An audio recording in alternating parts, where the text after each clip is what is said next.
গোসল করতে যাবো, গোসল করে আইসে জানি তোমার আম্মার আর রুমে আমি ঢুকবো কেউ না। না না, আমি যাই গে। আচ্ছা শোনো মা, আবার যাইয়া অসুস্থ হয়ে পড়বা, তোমার কে দেখবো? দেখার মতো মানুষ আছে? বয়স হয়েছে, অসুস্থ তো মুই। এর লেগে কি মাইয়ার বাড়িতে না পুরো দিন হইছে আইছি, বাড়িতে যাওয়ার কোনো নামই লই না। আজব কথাবার্তা। তুমি কি পরের বাড়িতে আসো? তুমি তোমার মেয়ের বাড়িতে আসো? আমি নাকি এই বাড়ির বউ? চাকরানির মতন সবসময় ব্যবহার করে, আবার আমাকে বলতেছে আমি নাকি এই বাড়ির বউ।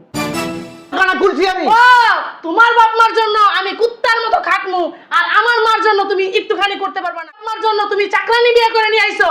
হ্যাঁ শোনো, তুমি যেমন আমার একা নিয়ে আসছো না, আমিও তোমার দেখে বিয়ে করছি। আমি তোমার ফ্যামিলি দেখে বিয়ে করে নিই। আরে খুলতেছি তো। পাগল হয়ে যাও নাকি? খুলতেছি না, একটু সময় লাগে না? তোমার আম্মা গেছে? না যায় নাই, আর 4-5 দিন থাকবে। ওই ডাক্তাররা যে মেডিসিন দিছে, ওই মেডিসিনটা আর 4-5 দিন খাইতে হবে। একটা মুহূর্ত না, একটা দিনও না। তোমার আম্মারে এক্ষণ এই মুহূর্তে বাসা থেকে ভালো লাগে না। কতদিন হয়েছে আসছে? আজকে 20-25 দিন হয়ে গেছে গা। এর কি জ্ঞান কাণ্ড নাই? হ্যাঁ, মেয়ের জামাইয়ের বাড়িতে কেউ কি এতদিন এসে থাকে? বুঝলাম না, মা অসুস্থ, ডাক্তার দেখাইতে আসছে। মার কি কেউ আছে আমি ছাড়া? কার কাছে যাইব? কতদিন লাগে ডাক্তার দেখাইতে? আজব তো, সে সুস্থ হলে তো অবশ্যই যাবে। আর তুমি এরকম করতেছো কেন? কিরকম করবো? আমি এরকমই করবো। আজব কাহিনী, বুঝলাম না কিছু। ঠিক করে খাইতে পারতেছি না, ঘুমাইতে পারতেছি না, রিল্যাক্স এক জায়গায় বসতে পারতেছি না, আমার রুমে আমি ঢুকতে পারতেছি না। কিরকম এটা? আজব কথা। তোমার কি খাওন ধরে বসে? হ্যাঁ, খাওন ধরে বসে। তোমার কি ঘুম ধরে বসে? হ্যাঁ, ঘুম ধরে বসে। আমার সব কিছুর ভিতরে হাত ঢুকায় বসে নিছে। শোনো, তোমার আম্মারে বলে দিবা বেরোই গোসল করতে গেলাম। শোনো, কথা কম। গোসল করতে যাবো, গোসল করে আইসে জানি তোমার আম্মারে আমি না দেখি। আচ্ছা শোনো, আমার রুমে আমি ঢুকবো কেউ না। কি করবো আমি? মাও তো অসুস্থ, ও মারে বাইর করার জন্য পাগল হয়ে গেছে। আমি মায়ের সুস্থ না হলে কিভাবে বাইর করি মারে? কি করবো আমি? না, মারে বের করা যাবে না। মা তো অসুস্থ, সুস্থ হয়ে লোক। সংসারে যতই অশান্তি হোক, মা সুস্থ না হওয়া পর্যন্ত মারে ঘর থেকে বের করা যাবে না আমার সংসারে। আমার মারে সুস্থ করে তারপর বাড়িতে পাঠাবো। রুনা, ও রুনা, রুনা রে, কি হয়েছে মা? আমি যাই গে বাড়িতে। জায়গা মানে? হ, আর কতদিন থাকবো? মেলা দিন হইছে আইছি, এখন যাই গে। কি কইতেছো মা তুমি? ডাক্তার না তোমার মেডিসিন দিছে? মেডিসিন শেষ হয়ে গেলে না আবার যাইতে কইছে? ডাক্তারে যা মন চায় তা কোক, এখন আমার শরীর একটু ভালো লাগতেছে, আমি যাই গে। আমার বাড়িতে কত কাম পড়ে রয়েছে, হাঁস আছে, মুরগি আছে, গরু আছে, ছাগল আছে, এগুলি কে দেখাশোনা করে ক? এখন আমার যেহেতু ভালো লাগতেছে আমি যাই গে, পরে আবার লাগলে আমনি। উল্টা পাল্টা কথা কও না। তোমার যে মেডিসিন দিছে ওই মেডিসিন শেষ হওয়ার পরে ডাক্তার কাছে আবার যাবা, যাওয়ার পরে হেডি খাবা, খাওয়ার পরে যদি সুস্থতা মনে করো তারপরে যাবা। বেশি কথা কও না, ভিতরে যাও। এই ডাক্তারের কাছে দৌড়াদৌড়ি আমার আর ভালো লাগে না। দৌড়াদৌড়ি কি তুমি করতেছো? দৌড়াদৌড়ি না আমি করতেছি। ভিতরে যাও। না না, আমি যাই গে। আচ্ছা শোনো মা, আবার যাইয়া অসুস্থ হয়ে পড়বা, তোমার কে দেখবো? দেখার মতো মানুষ আছে? অহন হইলো বয়স হয়েছে, অসুস্থ তো মুই। এর লেগে কি মাইয়ার বাড়িতে না পুরো দিন হইছে আইছি, বাড়িতে যাওয়ার কোনো নামই লই না। আজব কথাবার্তা। তুমি কি পরের বাড়িতে আসো? তুমি তোমার মেয়ের বাড়িতে আসো? না ভিতরে চলো। না মা, আমি যাই গে, তুই আমার ফোন দিস, আমি কথা কমুনি, আর লাগলে পরে আবার আমুনি। মা, মা তুমি আমার মাফ করে দিও, তোমার আমি রাখতে পারলাম না। কই শুনছো? কই গেলা? আবার ফোন দেয় কই?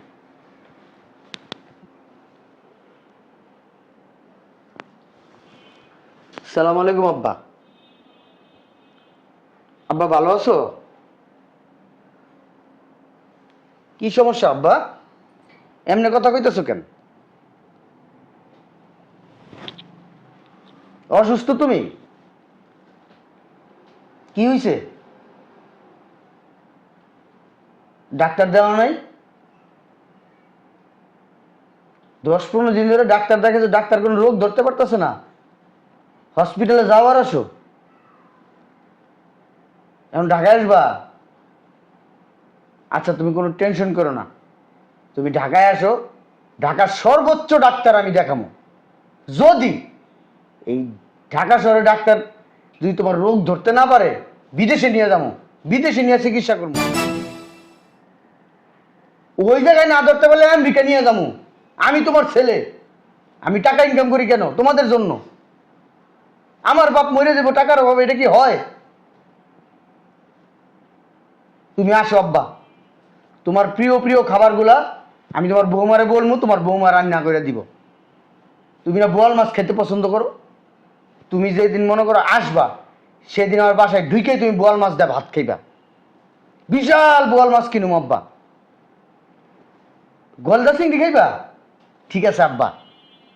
দই রসমালাইও খাইবা? কুমিল্লার রসমালাই? ঠিক আছে আব্বা, তুমি আসো, আমি তুমি যা যা খাইতে পছন্দ করো সব আমি কিনে নিয়ে আসবো।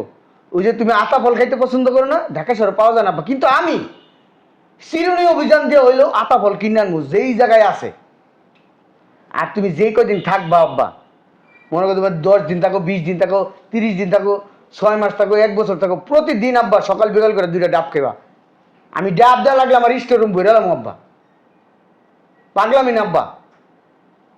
ঠিক আছে আব্বা, ঠিক আছে, ঠিক আছে আব্বা, তুমি টিকিট কেটে আমার ফোন দিও। ঠিক আছে, আসসালামু আলাইকুম আব্বা। আমার খুব আনন্দ লাগতেছে, আমার আব্বা আসতেছে। কতদিন পর আব্বারে দেখবো। আমার আব্বা অসুস্থ, আমার এতদিন ফোন দিয়ে বলে নাই কে? বলো, আমি তার একমাত্র ছেলে। আমার যদি বলতো যে আব্বা অসুস্থ, তাহলে আব্বার আমি প্লেন দৌড়াই নিয়ে আইতাম, ঢাকা শহরে বড় ডাক্তার দেখাইতাম, না হলে বিদেশ নিয়ে যাবো। আমার বাপে বলে কথা, আমার বাপ অসুস্থ থাকবে, এটা কোনো কথা হইলো? হ্যাঁ, আমি মাসে লাখ লাখ টাকা কামাই।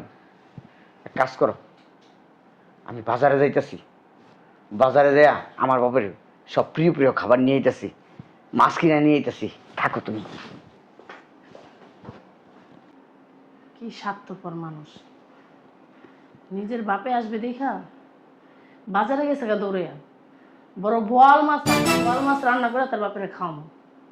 আমার মাটা অসুস্থ, কতদিন থেকে গেল, কখনো জিজ্ঞেস করে নাই যে আম্মা আপনি কি খাবেন, আপনার কি খাইতে ভালো লাগবে, আপনি কি খাইতে ভালোবাসেন, কখনো জিজ্ঞেস করে নাই। বা আম্মা আপনার শরীরটা কেমন লাগতেছে, আপনি তো অসুস্থ আম্মা, আপনি বলেন না কি খাবেন, কখনো জিজ্ঞেস করে নাই।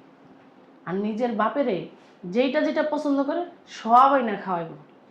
আরে মানুষ, আমার মা অসুস্থ, কেমনে আমার মারে বাসা থেকে দাওয়াই দিল, মারা রাখলোই না, বললো তোমার মা থাকতেই পারবে না। আর নিজের বাপে যতদিন খুশি ততদিন থাকবে, সমস্যা নাই কা। আমার মাটারে দেখার মতো কোনো মানুষ নাই কা, আমি ছাড়া তো আমার মার এই দুনিয়াতে কেউ নেই। আমার মাটা কেমন আছে, কিভাবে আছে, আল্লাহ মাহতেই জানে।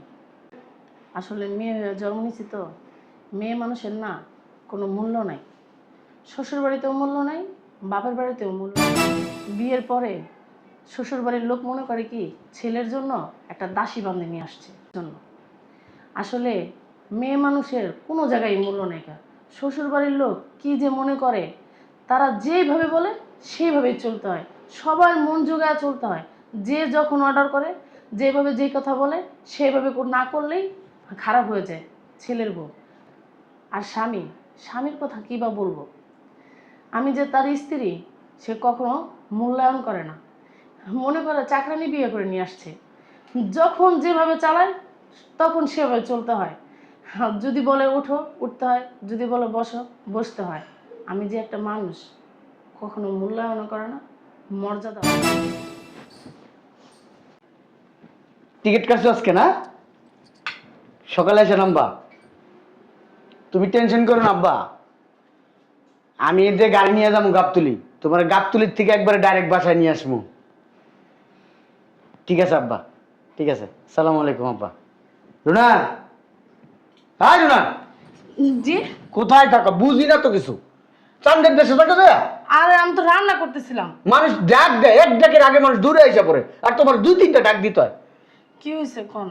ওই যে আব্বা আসতেছে, গাড়িতে উঠবে একটু পরে। ঢাকায় আসলে গাবতুলি থেকে আব্বার আমি নিয়ে আসবো বাসায়।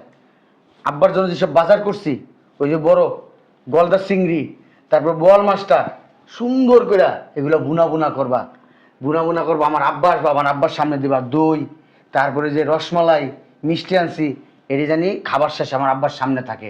আমি বইলা দিলাম যদি উল্টাপাল্টা হয়েছে তাহলে কিন্তু আমার সাথে খারাপ কেউ হইব না। অনেক দিন পর আমার আব্বা আইতেছে।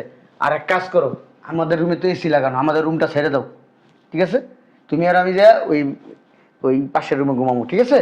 আর এই রুমটা আব্বার জন্য বরাদ্দ থাকবে, আব্বার যতদিন মন চায় ততদিন থাকবে। হ্যাঁ সমস্যা নাই, আমি এই বাসার চাকরি নেই সেটা তো আমি জানি। খালি উল্টাপাল্টা কথা কও, ফাইজলামি যত সব। যেটা বলছি সেটা করো তাড়াতাড়ি। সেটা তো আমি করবই, আমি তো সবই করে যাচ্ছি, কোনটা আবার করি না। যা বলেন, যেভাবে বলেন, যেভাবে শোয়ান, যেভাবে ঘুমলান, যেভাবে কথা বলেন, সবই তো করি, কোনটা আবার করি না। তো বেশি কথা বলো কেন? হ্যাঁ, ইদানিং দেখতেছি তোমার মুখে পটপট পটপট বেশি করো। তুমি এত বেশি পটপট করবে না, পটপট করা ভালো না। ঘরের বউরা যত ঠান্ডা থাকবো সংসারে এত শান্তি হইব। ঘরের বউরা যদি মুখ খুলে এই ঘরে শান্তি হয় না। আল্লাহ কি করে জানো? আল্লাহর ফেরেশতারা তুমি অভিশাপ দিব, এমন অভিশাপ দিব ধ্বংস হয়ে যাবা। কি জানি বললেন? আর স্বামীর মুখে মুখে তর্ক করবা না। স্বামীর মুখে মুখে তর্ক করলে কি হয় জানো? জাহান্নামে যাইবা। এরকম একটা আমার মতো একটা স্বামী পাওয়া ভাগ্যের ব্যাপার। ফাইজলামি করো যত সব ফাজিল। আমি এবারের বউ? আমার তো মনে হয় না আমি এবারের বউ। আমার তো মনে হয় আমি এবারে বউ বললো, বউ কথাটা না, মানে বউ শব্দটা মানায় নাই মুখে। বউ মানে কি? মূল্যায়ন করে না বউরে। বউ কি? বউ হলো একটা আদরের জিনিস। সে আদরটাই পাই না, যত্নটাই পাই না, ভালোবাসাটাই পাই না, মূল্যায়নটাই পাই না, সম্মানটাই পাই না। আর আমি নাকি এবারের বউ? চাকরানির মতন সবসময় ব্যবহার করে, আবার আমাকে বলতেছে আমি নাকি এবারের বউ। জি জি আব্বা, আর আধা ঘন্টার ভিতরে আপনি গাবতলী পৌঁছে যাবেন। ঠিক আছে আব্বা, আমি আসতেছি। ঠিক আছে, আমি এক্ষুনি গাড়ি নিয়ে আসতেছি আব্বা। ওকে আব্বা, সালাম আলাইকুম আব্বা। আব্বা আসতেছে। আমি চলে যাচ্ছি। চলে যাইতেছো মানে? আমি আমার বাপের বাড়ি চলে যাচ্ছি। কেন, তোমার আম্মা কি মারা গেছে? কেন আমার আম্মা মারা যাবে? তাহলে তুমি আবার গ্রামের বাড়ি চলে যাবে মানে? তোমার আম্মার তো কয়েকদিন আগে অসুস্থ দেখলাম, চলে গেল। আমার এখানে আসলো, থাকলো, খাইলো, যখন যেটা মন চায় সেটা করলো। আমার টাকা পয়সা নষ্ট করলো। টাকা পয়সা নষ্ট করে এখন গ্রামে গেছে। কি কি? এত টাকা পয়সা নষ্ট করার দরকার ছিল? এখন গ্রামে যায় মারা গেছে। হ্যাঁ, আমি একটা জিনিস বুঝলাম একদম না। উল্টা পাল্টা কথা বলবেন না। এখন কি জানাজা পড়াই তো মাটি দিতে হইব তোমার মারে?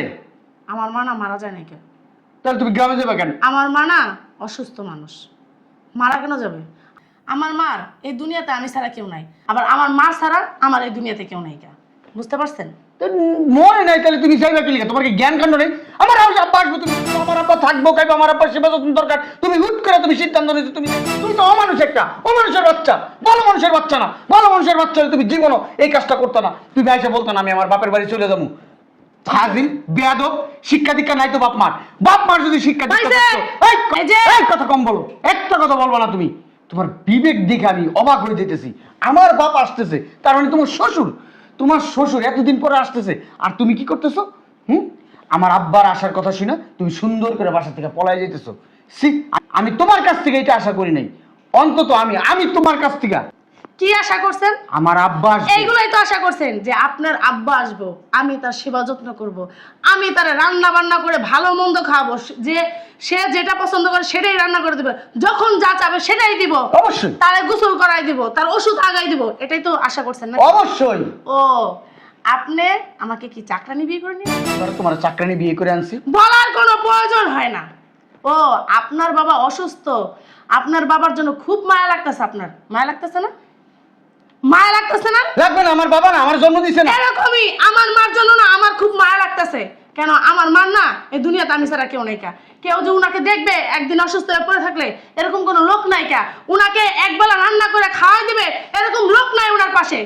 আর আপনার বাবার পাশে না অনেক লোক আছে, আপনার বোন আছে, আপনার ভাই বউ আছে, আরো অনেক মানুষ আছে। আর আমার মা কেউ নাই। আমার মা কয়দিন আপনার এই বাসায় আসছে? মাত্র 20 দিন থাকছে। তাতে আপনার মাথা মুথা সব গরম হয়ে গেছে। না আপনি কি পারতেন না? আমার মারারও তো কো এসি রুম আপনার বাবার জন্য ছেড়ে দিব, আর আমার মারও তো আপনি ওই কোটার রুমের ভিতরে রাখছেন। কো আমার মার কষ্ট হয় না? আপনার বাবার জন্য আপনার এত মায়া লাগতেছে। ও, বোর বাড়ির লোক লোক কি? আপনার শাশুড়ি কি? আমার মা দেখে কি আপনার শাশুড়ির জন্য কোনো মূল্য নাই আপনার? তোমার মায়ের প্রতি কি আমার কি একটা দায়িত্ব কর্তব্য? অবশ্যই আছে। তোমার মা কি আমার জন্ম দিছে? জন্ম না দেখ, শোনো, দায়িত্ববোধ যেহেতু আমার তোমার বাপ মার প্রতি আছে, এরকম আমার বাপ মার প্রতি তোমারও দায়িত্ব আছে। কোনো দায়িত্ব নাই। তাহলে তোমার বাপ মার প্রতি আমার কোনো দায়িত্ব নাই। অবশ্যই আছে। ফাজিল বেয়াদব, মুখে মুখে তর্ক করে। তোর মা এগুলো শিখাই দিয়ে গেছে না? এইবার তোর মা আইসা এগুলো শিখাই দিয়ে একদম গেছে। গায়ে হাত তুলবে এই জন্য না আমি বলি যে শ্বশুর বাড়ির লোকজন না আসে বলো। শ্বশুর বাড়ির লোকজন আসে না, ঘরে অশান্তি হয়। এই তোরা দেখা বোঝা যায়। এতদিন তো ভালো ছিলি, এখন এরকম হচ্ছিস কি জন্য? আমার মা সব শিখাই দিছে না, আমার মা সব শিখাই দিছে। হ্যাঁ, আমার মা না তোর চিল্লা চিল্লি হইনা না, আমার মা গেছে গা। আমার মা আরো কয়দিন থাকতে চাইছিল, কেন আমার মা তো অনেক কষ্ট করতেছে। আমার মার এতগুলো গরু ছাগল কে দেখবে? হ্যাঁ, কে দেখবে? সে দেখা ছাড়া তার কোনো মানুষ নেই। কা আমি মার কইছি ওগুলো বেচা লাইতে, আমার মা রাজি হয়েছিল যে হ্যাঁ আমি এগুলো বেচে তোর বাসায় আর কয়দিন থাকবো, সুস্থ হয়ে একবার এরপরে যাবো। লন্ডন কানা খুলছি আমি। ও, তোমার বাপ মার জন্য আমি কুত্তার মতো খাটমু, আর আমার মার জন্য তুমি একটুখানি করতে পারবে না। আমার জন্য তুমি চাকরানি বিয়ে করে নিয়ে আইছো। হ্যাঁ শোনো, তুমি যেমন আমার একা নিয়ে আসছো না, আমিও তোমার দেখে বিয়ে করছি। আমি তোমার ফ্যামিলি দেখে বিয়ে করে নিয়ে, বুঝতে পারছো? আমার মার জন্য তোমার কোনো মায়া নাই, তোমার ফ্যামিলির জন্য আমার কোনো মায়া নাই। আমি কি দুনিয়াতে এমনি আইছি? কি এক লাখ লাইছি, আমার বাপ আমিও আছে, মা না। আছে। দুনিয়াতে এমনি আসি নাই, কলা গাছ ফাইরা আসি নাই আমি। আমারও বাপ মা আছে, আমার বাপ মার কাছ থেকে না আমার তুলে নিয়ে আসছো। আমার একলা একলা রাস্তাঘাট থেকে হাত ধরে লয়ে আসো নাই। কে যাও ভিতরে দাও, ফাইজলামি শুরু করছো। আমার আব্বা আসবে আজকে, যাও ভিতরে দাও। শোনো, তোমার সাথে খারাপ ব্যবহার করার জন্য সরি, তোমার গায়ে হাত তুলছি এর জন্য সরি। আসলে আরেকটা কথা বলতে চাই তোমাকে, তুমি যেদিন তোমার বাপ মারে এবং কি আমার বাপ মারে দুই চোখের থেকে এক চোখে দেখবা, সমান ভালোবাসবা এবং কি তোমার আচার ব্যবহার চেঞ্জ করবা, ভদ্রভাবে কথা বলতে পারবা আমার বাপ মার সাথে। যেদিন তোমার বাপ মার সাথে যেরকম তুমি কথাবার্তা বলো না, আমার বাপ মার সাথে যেদিন বলতে পারবা না, সেদিন যাইয়া তুমি আমার নিয়ে এসো, আমি তোমার জন্য অপেক্ষা করব। বুঝতে পারছো কি বলছি? তুমি ভদ্র হয়েও, তোমার বাপ মারা যেরকম ভালোবাসো, আমার বাপ মারা যেদিনকে এরকম ভালোবাসতে পারবা, ওদিনকে যেই আমার নিয়ে আসবো।